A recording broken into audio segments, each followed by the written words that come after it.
Hey guys, welcome back to my channel. তোমরা সবাই কেমন আছো? আশা করি ভালো আছো। আর আমিও ভালো আছি। আজকে আমরা যাচ্ছিলাম আমাদের এই বিলের ধারে একটা মাজারে।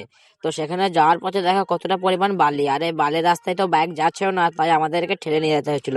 দেখো হাতে করে এদিকে ঠেলছে আর ওইদিকে সুরজ বাইকটাকে আগিয়ে নিয়ে যাচ্ছিল। তো তারপর আমরা চলে এলাম ঠিক মাজারের কাছে। দেখো দূরে দেখা যাচ্ছে আমাদের সেই মাজারটা। তো এখানে এসে দেখি ওখানে অনেক লোকও ছিল।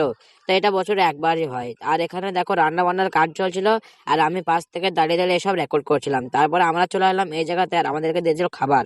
তো খাবারটা খেয়ে আমরা এই গরমের মধ্যে চলে এলাম একটা বাগানের মধ্যে। আর বাগানের মধ্যে সবাই এখানে শুয়ে পড়েছিল ঠান্ডাতে। তো তারপর কিছুক্ষণ পরে আমরা আবার চলে এলাম আরেকটা বাগানে, আর এখানে কিছুক্ষণ আমটাম পেড়ে নেওয়ার পরে আমরা এখন এই আমগুলো খেয়ে নিচ্ছিলাম। আমার তো খাওয়া শেষ। আর এদিকে দেখো রাজীব কিভাবে খাচ্ছে। ও তো বেশি পেড়েছিল তাই একটু খেতে লেট হচ্ছিল। আর এদিকে সবাই আমগুলো খেয়ে এখন বাড়ি যাওয়ার উদ্দেশ্যে বের হয়ে পড়েছিলাম। তো এখন আমরা সবাই বাইকে চেপে এখন চলে এলাম বাড়ি। আর আজকের ব্লগটা এখানেই শেষ করি।